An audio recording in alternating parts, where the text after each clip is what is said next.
పాక్ సరిహద్దులోకి భారీగా ఆర్మీ బలగాలు తరలి వెళ్తున్నాయి. శ్రీనగర్ నుంచి జమ్మూ కశ్మీర్లోని పలు యూనిట్ల నుంచి ఆర్మీ వాహనాల్లో సైనికులు సరిహద్దులకు చేరుకుంటున్నారు.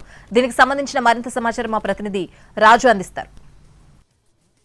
భారత్ పాక్ మధ్య ఉద్రిక్త పరిస్థితులు కొంత సద్దుమణుగుతున్నప్పటికీ కూడా సీజ్ ఫైర్ వంటి నిర్ణయాలు తీసుకున్నప్పటికీ కూడా ఎప్పుడు ఏం జరుగుతుందో ఏంటి అనేది మాత్రం ఉత్కంఠగానే కనిపిస్తుంది. ఎందుకంటే పాక్ నిన్న నిర్ణయాలు తీసుకున్న తర్వాత అమెరికా చెప్పిన తర్వాత కూడా ఈ విషయంలో ఉల్లంఘించింది. సో సీజ్ ఫైర్ ఉల్లంఘన చేయడంతో భారత దళాలు మాత్రం పెద్ద ఎత్తున ఇప్పుడు ఏ విధంగా ఒకవైపు సిద్ధమవుతున్నాయో మనకు స్పష్టంగా అర్థమవుతుంది.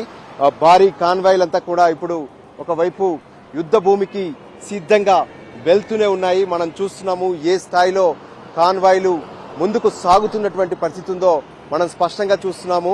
అంటే యుద్ధ భూమిలో రెండు నాకైతే స్పష్టంగా కనిపిస్తున్నాయి. ఒకవైపు అటు ఆర్మీ ట్రూప్స్ పెద్ద ఎత్తున యుద్ధ భూమిలోకి వెళ్తున్నాయి. మరోపక్క ఎన్టీవీ కూడా అంటే పాకిస్తాన్ ఏ విధంగానైతే సీజ్ ఫైర్ చేస్తామని చెప్పినప్పటికీ కూడా నమ్మకం లేదు. అందుకోసమే ఎన్టీవీ టీమ్స్ కూడా ఇంకా యుద్ధ భూమిలోనే ఉన్నాయి. ఏం జరుగుతుంది, యుద్ధ భూమిలో పరిస్థితులు ఎలా ఉన్నాయనేది ఎప్పటికప్పుడు ప్రజలకు తెలియజేసే ప్రయత్నం చేస్తూనే ఉన్నాం.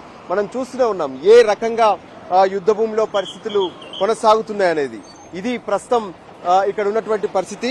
స్పష్టంగా శ్రీనగర్ నుంచి కావచ్చు మరికొన్ని ప్రాంతాల నుంచి యుద్ధ ట్యాంకులు మొత్తం కూడా బార్డర్ కు తరలి వెళ్తున్నాయి.